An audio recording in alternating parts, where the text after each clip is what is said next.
Assalamualaikum warahmatullahi wabarakatuh. Jumpa lagi bersama UJ Next Channel. Malam pertama di alam kubur. Bagaimana suasana malam pertama di alam kubur? Bagaimana kedahsyatan siksaannya? Dosa-dosa apakah yang menyebabkan siksaan kubur? Bagaimana kaedah menjemput kematian terindah? Setiap yang bernyawa pasti merasai mati. Wahai jiwa yang tenang, pulanglah ke hadrat Tuhanmu dengan gembira dan diridhoi. Masuklah dalam jemaah hamba-hambaku, dan masuk pula dalam surgaku. Pada hari itu ia begitu bahagia, menikmati indahnya alam ciptaan Allah, bersama anak dan keluarga, penuh keceriaan, hidup dalam kesenangan dan kehidupan yang terjamin, tertawa melihat telatak anak-anaknya. Demikian pula dia ditertawakan oleh anak-anaknya, lalu tiba-tiba ia didatangi oleh suatu malam di saat dia dijemput oleh kematiannya. Sakaratul maut. Dan datangnya sakaratul maut itu benar, itulah yang kamu selalu lari daripadanya. Ditiuplah sangkakala hari terlaksananya ancaman, setiap jiwa datang dengan malaikat yang jadi saksi. Sungguh kami lalai akan kenyataan ini, maka kami singkapkan kaki tanganmu pada hari itu hingga penglihatanmu menjadi jelas. Malam itulah malam pertama ia berada dalam alam kubur, sendiri dikecam oleh kesunyian, tanpa anak dan istri, suami juga sahabat karib, yang ada hanyalah amal. Inilah malam pertama anak kita menjadi yatim, dan istri, suami kita menjadi janda, duda. Malam pertama yang menggusur dari tempat tidur yang empuk menuju dinginnya tanah berselimutkan kafan. Inilah malam yang mengusir kita dari rumah mewah dan megah, menempati liang lahat yang gelap dan sempit. Kemarin malam kita masih berpesta, makan dan minum bersama sahabat karib. Tiba-tiba kita masuk pada malam pertama di mana kita menjadi santapan cacing tanah dan serangga. Pada malam ini kita baru sadar. Ternyata, harta, keluarga, pekerjaan yang keras kita mencarinya sampai lalai dari mengingati Allah. Tidak sedikit pun daripada semua itu menemani dan membela kita. Allah Subhanahu wa Ta'ala berfirman, "Bermegah-megahan telah melalaikan kamu, sampai kamu masuk ke dalam kubur. Janganlah begitu, kelak kamu akan mengetahui akibat perbuatanmu." Inilah malam episode pertama dari alam akhirat. Kuburan boleh menjadi taman surga, sebaliknya ia boleh menjadi satu lubang dari lubang-lubang neraka. Inilah kematian datang dengan tiba-tiba, ia datang tepat pada waktunya, tidak lambat dan tidak cepat, meragut dengan paksa, melenyapkan segala nikmat dunia, tidak pernah menilai kita tua atau muda, kaya atau miskin, sehat atau sakit. Ia datang untuk mengeluarkan manusia dari alam kehidupan yang selama ini kita jalani. Ketahuilah rumah yang kukuh dan megah tidak akan mampu membentengi datangnya sang pencabut nyawa. Banyaknya uang di bank tidak mampu memberi rasuah kepada malaikat untuk undurkan waktu kematiannya. Inilah realiti kematian. Sudah bersiapkah kita menghadapi malam pertamanya? Bukankah Rasulullah Shallallahu Alaihi Wasallam ada bersabda, orang yang bijak adalah yang sentiasa mengingati mati di antara kamu, dan ada bekalan setelah kematiannya. Marilah kita siapkan bekalan untuk menjadi penyinar di alam kubur nanti. Demi Allah, tiada yang sanggup menerangkannya melainkan dengan iman dan amal yang soleh. Metode menjemput kematian. Kematian adalah nasihat terbaik dan guru kehidupan. Sedikit saja kita lengah dari memikirkan kematian, maka kita akan kehilangan guru terbaik dalam kehidupan. Sesungguhnya manusia telah memilih bagaimana akhir hidupnya, dan pilihan itu ada pada bagaimana ia menjalani kehidupannya. Sebagaimana ia menjalani kehidupannya, seperti itulah berakhirnya kematiannya, karena sesungguhnya dengan menjalani kehidupan berarti kita sedang menuju kepada kematian kita. Pernahkah kita mendengar berita tentang seorang penzina mati di katil hotel di atas perut pasangannya, seorang penagih dadah mati ketika menghisapnya, dan para penjudi mati di atas meja judinya? begitu juga kita pernah mendengar ahli ibadah mati di atas tikar sejadahnya. Alangkah malangnya, saat ajal tiba kita masih berlumur dosa berbalut nista. Inilah malam pertama kita di alam kubur, sendiri, dicekam sepi gelap yang tidak pernah terbayang. Hilanglah sudah semua gemerlapnya dunia. Rumah dengan jerih payah bertahun-tahun telah kita bangunkan, istri dan suami dan pengabdiannya begitu tulus, anak, yang padanya darah daging kita, orang tua yang titisan kasih sayangnya, mengalir di tubuh kita, dan pekerjaan, yang bermati-matian kita habiskan waktu untuknya, kereta mewah yang selalu menjadi kebanggaan, tapi kini hari itu telah pergi, masa pun telah tiada. Yang tersisa hanya dosa, yang terus terbayang. Teringat akan istri dan suami yang sentiasa dinafikan hak-haknya, anak, yang telah kita kotori tubuhnya dari nafkah yang haram, orang tua, yang di sisa hidupnya belum sempat dibahagiakan, sahabat karib, yang meminta bantuan kita biarkan, dan kawan-kawan, yang telah banyak kita kecewakan, ya Allah. Masihkah ada hari milikmu untukku, agar boleh kulunaskan segala urusan, lilitan hutang yang belum terbayar, banyaknya amanah dan kepercayaan yang tidak disampaikan, beribu janji yang sering diingkari, dan uang rasuah, yang telah kita nikmati dan kita bagi, namun kini, pintumu, sudah tertutup rapat, bertaubat sudah terlambat, menyesali diri sudah tidak berarti, dan tinggallah sendiri menanggung beban dosa dan kesalahan yang tidak termaafkan, merasakan penderitaan yang panjang yang tiada berakhir. Sekarang, adakah dalam hati kita mati itu sebagai penasehat?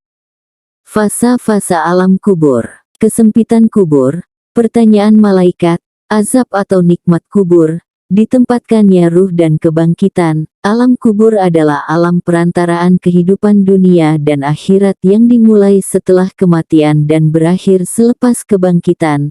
Selama masa ini, seorang yang beriman merasa bahagia, sementara orang kafir merasa sengsara. Orang yang sudah mati akan dihimpit dalam kubur. Siapapun ia kafir atau muslim akan merasakan himpitan kubur. Bedanya penyimpitan yang dirasakan seorang mukmin tidak berlaku selamanya. Tidak seperti orang kafir yang akan berterusan himpitan kuburnya sampai hancur tulang-tulangnya. Sebagaimana sabda Rasulullah Shallallahu Alaihi Wasallam, sesungguhnya kubur itu memiliki himpitan. Seandainya ada orang yang selamat darinya, maka selamatlah Sa'ad bin Mu'az. Sa'ad bin Mu'az akan mengalami himpitan kubur, padahal ia adalah seorang pemimpin penuh kemuliaan. Kematiannya menggoncangkan Ar-Rasy, dibukakan baginya pintu-pintu langit, kesyahidannya disaksikan oleh 70.000 malaikat. Hadis yang diriwayatkan oleh Nasai dari Rasulullah Shallallahu Alaihi Wasallam, kematiannya menggoncangkan Ar-Rasy, dibukakan baginya pintu-pintu langit, pintu yang banyak, kesyahidannya disaksikan oleh 70.000 malaikat, maka sungguh ia mengalami himpitan kubur, kemudian Allah melapangkannya. Apabila Sa'ad bin Mu'az seorang pemimpin yang besar, hamba Allah yang soleh dan mendapatkan mati syahid mengalami himpitan kubur, bagaimana dengan kita? Allahu Akbar, ya Allah terimalah taubatku, selamatkanlah aku dari azab kubur. Rasulullah Shallallahu Alaihi Wasallam bersabda, seorang manusia apabila diletakkan dia di dalam kuburnya dan sahabatnya berpaling pulang sedang ia mendengar suara sandal mereka akan datang kepadanya dua malaikat dan mendudukkannya dan bertanya, siapakah Tuhanmu, siapakah nabimu, apakah agamamu? Dia menjawab, Allah adalah Tuhanku, Muhammad adalah nabiku, Islam adalah agamaku. Terdengarlah seruan dari langit, benar. Hambaku, hamparkan baginya tikar dari surga, lalu angin dan wangi surga datang kepadanya kemudian kubur diluaskan seluas mata memandang. Seorang yang rupawan datang menemaninya, yang tiada lain itulah amal solehnya. Hadis riwayat Ahmad, Abu Daud, Hakim dan Baihaqi. Benarkah kita boleh menjawabnya? Dari lisan yang jarang menyebut asmanya, dan ibadah yang sering kita remehkan, serta sunnah Rasul, yang kita abaikan. Pada saat itu, kita hanya mampu menjawab, tidak, tidak, tidak. Terdengarlah suara penyeru dari langit, hambaku ini seorang pendusta, hamparkan padanya tikar dari api neraka, bukakan baginya pintu neraka, panas dan keringnya neraka mendatanginya, kubur disempitkan sampai pecah tulang-tulangnya, seorang berwajah buruk berpakaian buruk dan berbau busuk datang kepadanya, yang tiada lain itulah amal buruknya. Tragedi siksa kubur. Aisyah bertanya tentang azab kubur. Rasulullah Shallallahu Alaihi Wasallam menjawab, ya, azab kubur pasti ada. Aisyah meriwayatkan bahwa Rasulullah Shallallahu Alaihi Wasallam berdoa dalam solatnya, ya Allah, aku berlindung kepadamu dari azab kubur. Ketika orang-orang yang durhaka kepada Allah tidak mampu menjawab pertanyaan malaikat, lalu ia dipukul dengan besi, hingga ia menjerit dengan teriakan yang sangat keras, didengar oleh semua makhluk Allah, kecuali jin dan manusia. Saatnya kita menyaksikan kejadian nyata tentang siksa kubur yang berlaku di Jazirah Arab. Seorang pemuda yang dikeluarkan dari kuburnya setelah beberapa jam dia dikuburkan, akibat mengalami azab kubur. Pemuda tersebut telah berubah wajah dan jasadnya. Pemuda tersebut merupakan remaja muslim yang meninggal pada usia 18 tahun. Seorang pemuda yang rusak akhlak dan agamanya, dan sering melalaikan sholat. Hampir 3 jam pemuda tersebut dikuburkan. Pihak keluarga meminta kubur tersebut digali semula untuk keperluan tertentu.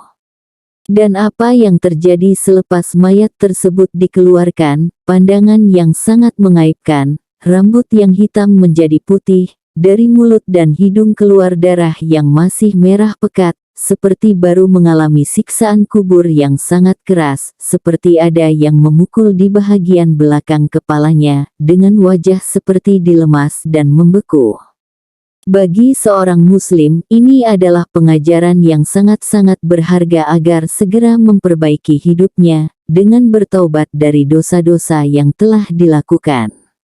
Sementara itu, sebagai pengajaran dan iktibar untuk kita, suara jeritan jutaan manusia di alam bumi yang lain, di sebuah lubang galian yang berada di daerah Siberia, Dr. Azakov bersama kumpulannya telah melakukan sebuah kajian tentang pergerakan perut bumi di daerah Siberia, Rusia. Kemudian mereka memasang alat pembesar suara supersensitif untuk mendengar suara pergerakan perut bumi, sebuah penemuan yang sangat mengejutkan.